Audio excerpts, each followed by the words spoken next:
It's 4 days since the explosion that rocked Bodija and environs in Ibadan, the Oyo State capital, but the devastation is still fresh for the victims. One of them is a legal luminary, Akintola, whose building also got damaged from the blast. Still shaken and sad, he believes that the federal government needs to do better in approving mining licenses for foreigners. My primary concern is about the future of this country,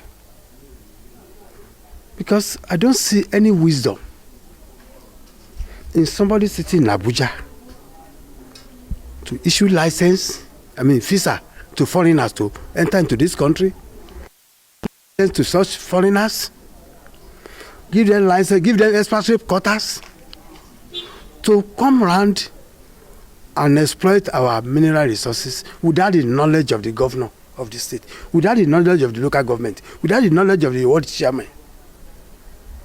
To me, it is madness. As we speak now, this is the third year or so, the minister of Solomon has not been here. Look at the magnitude of disaster here. Somebody will sit down in Abuja to issue all those licenses and approvals without the knowledge. The governors are frustrated. The governors they are not in charge when it comes to the issue of solid minerals.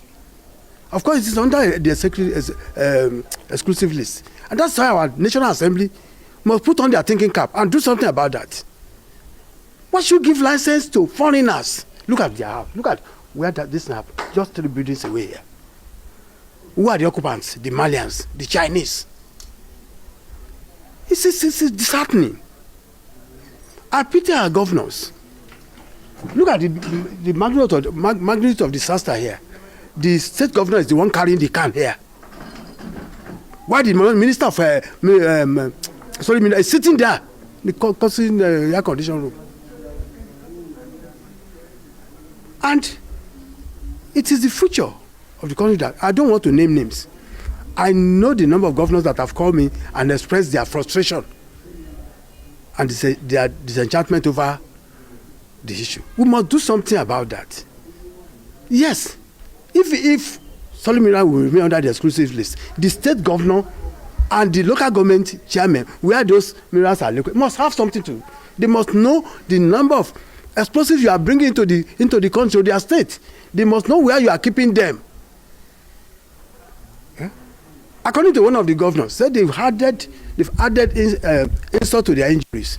But after they would have given these foreigners all the approvals and licenses, they give them policemen and soldiers and DSS to accompany them. So when they are taking the explosives too, they'll be shielded.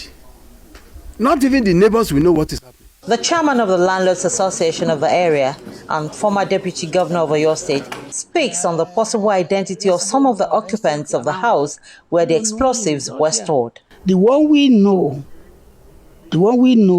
participate actively in our association meetings and payment of security dues by name Kamara. So, and there isn't any way for us to suspect anything untoward from him. Only thing we knew was that he was not a landlord here. He was a tenant. And incidentally, I believe the owner of the house was no more. Maybe the children or whoever gave the place to an agent to let out. So it is only the agent that can throw more light onto his identity. But at least we knew Kamara. Very popular here. Not for anything but coming to meeting to contribute. Whenever we are doing our screening, oh, Mr. Kamara, okay. So, Police speculated? It's the name, either Mali or Senegal, either of the two. The University College Hospital Ibadan, which is more than a kilometer away from the epicenter of the blast, also has its fair share of the disaster.